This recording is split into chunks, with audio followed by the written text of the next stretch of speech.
What is the pleasure of the Honorable Leviste? Mr. Speaker, I rise on a point of personal and collective privilege in response to a comment by Executive Secretary Ralph Recto. Please proceed. Thank you, Mr. Speaker.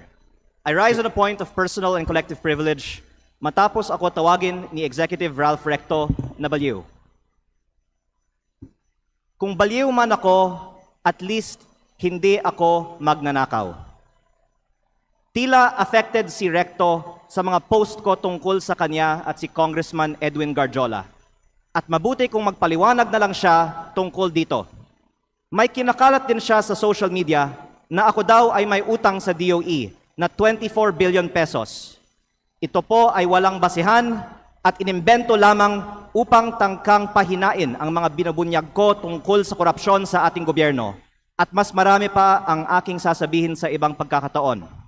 Nagsimula lang itong mga atake sa akin nang sinimulan kong imbestigahan ang DPWH sa Batangas at ang mga kumpanyang konektado kay Congressman Edwin Garjola at naging Executive Secretary si Ralph Recto. Marami rin ang nagsabi na ang pagbunyag ko nito ay hindi aking kapaki-pakinabang. Ngunit hindi ito para sa sarili ko, ito ay bahagi ng aking tungkulin bilang mangbabatas at kinatawan ng unang distrito ng Batangas.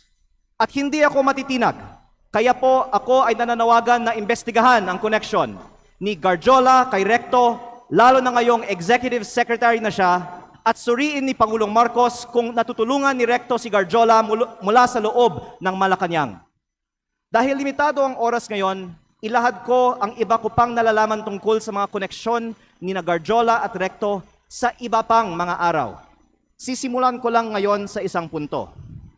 Ayon sa aking tansya at pananiliksik, mahigit 1 billion pesos ang ginastos ni Congressman Edwin Garjola para kay Vilma Santos Recto at Lucky Manzano sa iba pa nilang mga kandidato at sa sarili niya bilang first nominee ng CWS party list sa 2025 elections. Sa aking distrito, ang tansya ko ay 150 million. At ayon sa ibang mga politiko, gumastos sila ng 200 o 300 million sa kanilang distrito. Kaya sa 6 na distrito ng Batangas, sinasabi ng iba na aabot ng 2 bilyon ang ginastos ni Recto at Garjola. Lalo't mas malaki pa ang ginastos sa Lipa. Pero hindi po ko bubuksan ang mga kinatawan ng Lipa sa aking pahayag na ito. Pero sabihin na lang natin na 1 billion pesos ang ginastos ni Recto at Garjola sa 2025 elections. Noong April 16, 2025 naman, inimbita ako ni Congressman Garjola na mag-dinner sa kanyang bahay sa Punta Fuego na Sugbo sa aking distrito kasama si Secretary Recto na makikita sa mga picture na ibinahagi ko sa Facebook para hingin aking tulong para kay Vilma at Lucky. Pagkatapos, umikot ako kasama si Cong Garjola at mga tauhan ng mga Recto sa iba't ibang bayan ng aking distrito upang i-endorse ko ang V-Lucky sa mga leaders ko. Pagkatapos ng mga meeting, nakatanggap ako ng reports na may ibinigay umano na cash para ikampanya si Vilma at Lucky na galing raw kay Congressman Garjola. Tila si Congressman Garjola ang gumagastos para sa kampanya ni V-Lucky. Batay sa aking mga nakita sa aking distrito at sa mga pagpupulong at materyales kung saan ang nakalagay ay Vilma Santos Recto, Lucky Manzano at CWS party list. Ang ibang mga politiko sa Batangas ay pwede ding tumestigo na si Garjola ang gumagastos para sa mga Recto. Kahit pagkatapos ng eleksyon, ibinahagi ko din sa Facebook ang picture ng meeting ni Gov. Vilma at Secretary Ralph sa mga mayors ng Batangas sa Tagaytay Highlands noong August 15 na ayon sa mga dumalo ay hosted by Congressman Garjola. Kung mali ang aking impormasyon, narito naman ang ibang mga kinatawan ng Batangas at pwede nilang sagutin ngayong araw na ito ang aking mga pahayag. O pwedeng magpatawag ang Kongreso ng pagdinig. At kung totoo na 1 billion pesos o mahigit pa ang ginastos ni Congressman Garjola para sa mga Recto sa nakaraang kampanya, ang susunod na tanong ay, bakit si Garjola gumastos ng mahigit 1 billion piso para sa mga Recto? Ito ba ay pagkakaibigan lang o may ginagawa ba si Ralph Recto as Cabinet Secretary of the Republic of the Philippines para makapaggastos ng ganito si Garjola? Sa aming dinner noong April 16, inalok ako ni Congressman Garjola na mag-partner sa kanya at kay Secretary Recto sa pagnenegosyo sa DPWH sa aking distrito. Sa sistema raw na ginagawa nila noon pa sa Lipa at sa ibang mga bayan. Tukuyin ang mga lugar para sa mga road opening ng DPWH. Sabihan ko daw sila pag meron akong mga nakita para makasama sila sa bilihan ng lupa. Kayang tumulong daw sa pagpondo ng mga proyekto ng DPWH si Secretary Recto dahil siya ay nasa kabinete at si Kong Garjola din ay malakas daw sa DPWH at maaaring siya na ang bahala sa kontraktor. Sa ibang pagkakataon, ipinagmamalaki din sa akin mismo ni Secretary Recto na bago niya pinopondohan sa DPWH ang mga bypass roads sa Lipa, kinokondisyon pa niya sa mga may-ari ng lupang dadaanan na magbigay sa kanya ng parte ng lupa sa mababang presyo. At iba't ibang mga tao ay nagkwento din sa akin na gawain ni Recto ito. Kung lehitimo man ito, mabuti at maging transparent si Secretary Recto sa kanyang yaman. At kung ang ginagastos ni Kong Garjola para sa kampanya nila ay may kaugnayan sa pagiging kontraktor ni Garjola sa Batangas. At sa halip na tumigil ang mga ito matapos pumutok ang flood control investigations, mayroon bagong regional director, ang DPWH 4A na si Carolina Pastrana na dating Batangas 3rd District Engineer, ang distrito ni Congressman Garjola sa Mataas na Kahoy, Batangas, na sinabi ay pinili ni Recto dahil siya ngayon ay Executive Secretary na may hawak ng appointments sa Malacanang. Siguro naman hindi ito alam ni Pangulong Marcos, kaya inilalahad ko din ito ngayon sa Kongreso para makita ng lahat ang koneksyon ni Recto at ni Garjola at ang epekto nito para sa buong bansa. Tatalakayin ko pa sa ibang pagkakataon ang mga anomalya sa DPWH sa Batangas. Nalulungkot ako para kay Secretary Recto at Governor Vilma Santos dahil matagal na silang nasa politika na may mga pangalang inaalagaan. At ngayon pa lalabas ang mga isyong ito. Pero mas nalulungkot ako para sa Batangas at sa ating bayan dahil sa mga ginagawa ng mga pinakamataas na opisyal gamit ang pera ng bayan. Lalo kung hindi man lang tutugunan ang mga aligasyong ito at kung hindi inaaprubahan ang pagbaba ng VAT at mga buwis sa langis o ibinibigay ang ayuda para sa lahat na nabanggit ko na sa mga nakaraang pagkakataon. Kung hindi totoo ang mga sinasabi ko ngayon, hindi dapat tahimik si Secretary Recto at Governor Vilma tungkol sa umano'y korupsyon sa DPWH sa Batangas at ang mga aligasyon kay Kong Garjola na tinawagan ng ICI na binuo ng gobyernong ito bilang isa sa mga pinakamalaking kontraktor ng DPWH sa Kongreso. Mabuti kung ipaliwanag nila kung totoo bang malaki ang ginastos ni Garjola para sa kanilang kampanya at ano ang kapalit at kung si Garjola ay kaibigan lang ba o funder din. At kung hindi sasagutin ni Secretary Recto ang mga aligasyong ito, hinahamon ko si Yusek Claire Castro sa susunod niyang press briefing na sagutin kung tama ba na may ganitong aligasyon kay Executive Secretary Recto, bakit hindi pa sinasalang si Secretary Recto sa Commission on Appointments at kung ayaw din ba nilang buksan ang mga detalye ng 2 kasong plunder ni E.S. Recto sa Ombudsman.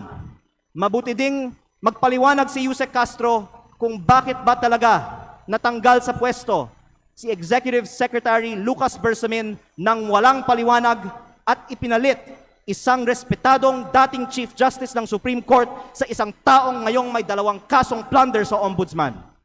Panghuli, hindi lingid sa atin na binomba ang kotse ni dating Batangas Governor Armand Sanchez.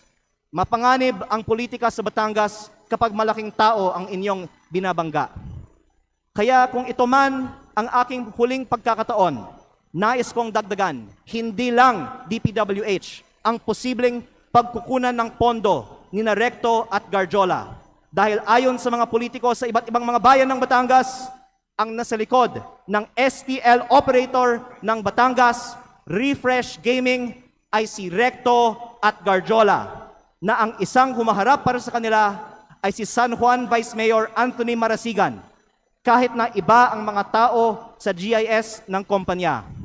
Habang nasa kabinete ng Republika ng Pilipinas si Secretary Recto, mayroon bookies o second table ang refresh sa kanyang sariling lalawigan. Kaya nananawagan din ako sa Kongreso na imbestigahan ang operations ng Refresh Gaming Corporation sa Batangas.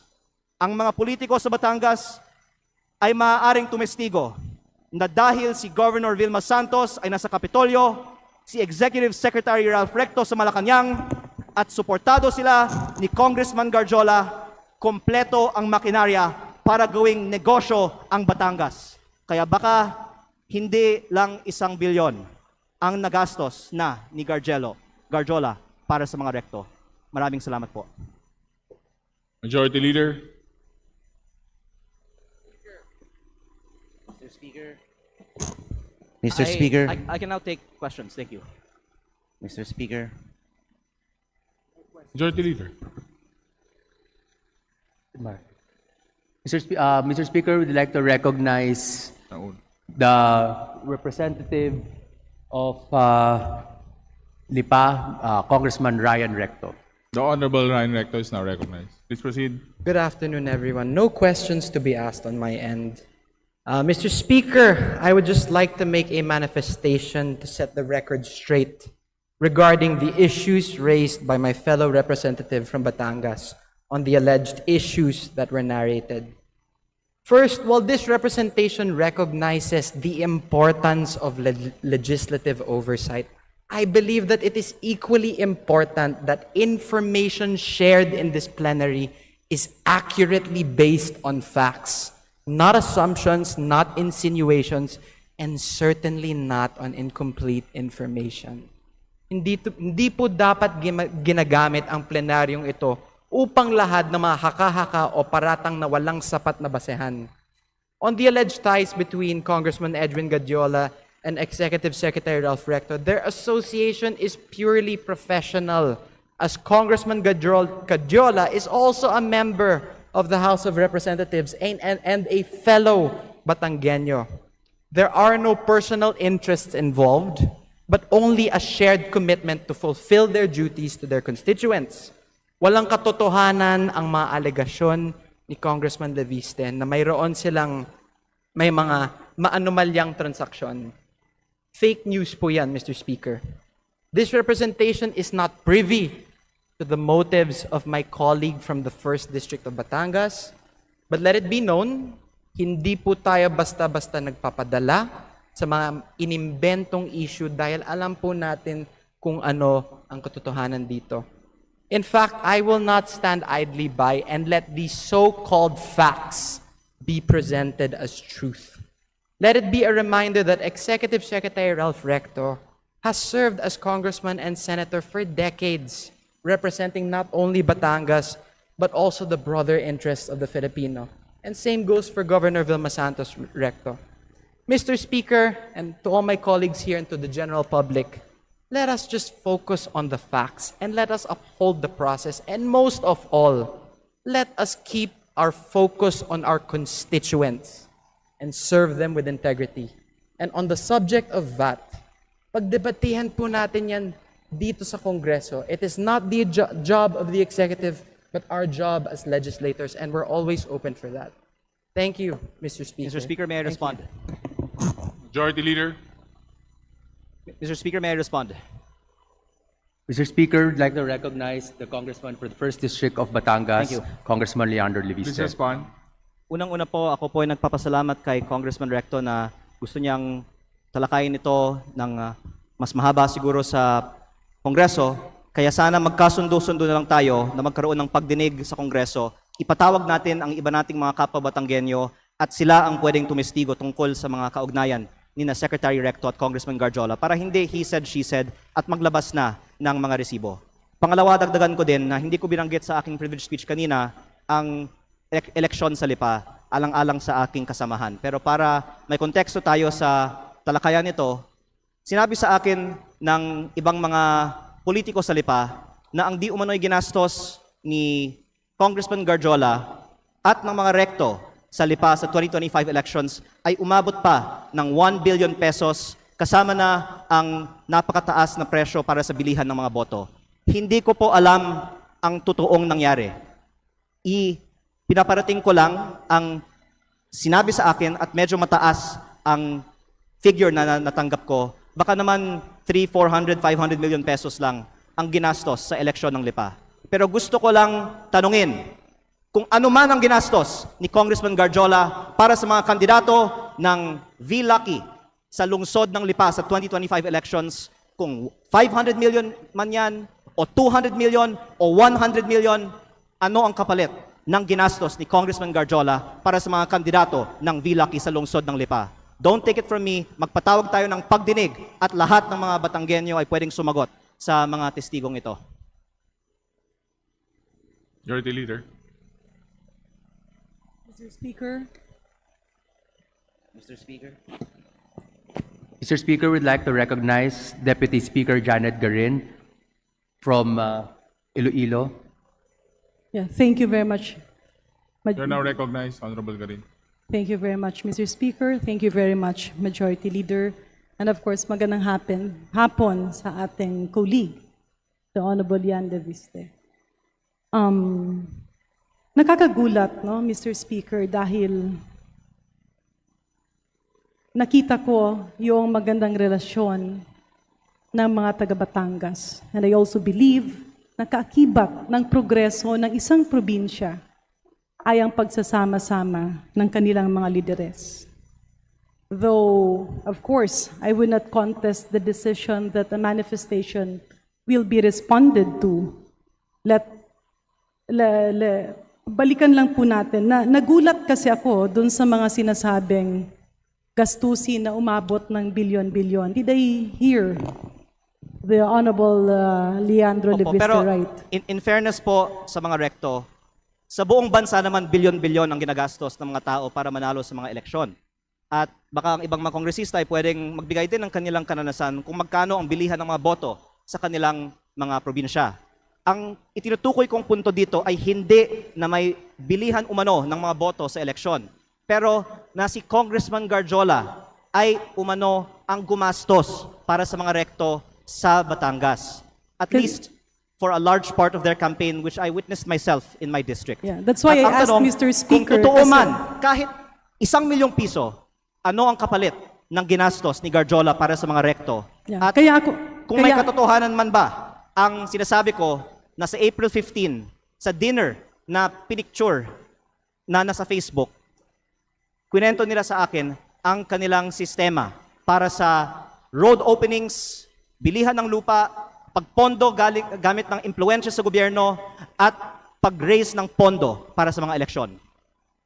Kaya ako nagtanong, Mr. Speaker, distinguished colleague, kasi ganun ba talaga ang gastusan Batangas? Matanong ko po yung ating kasamahan, magkano po ang ginastos niya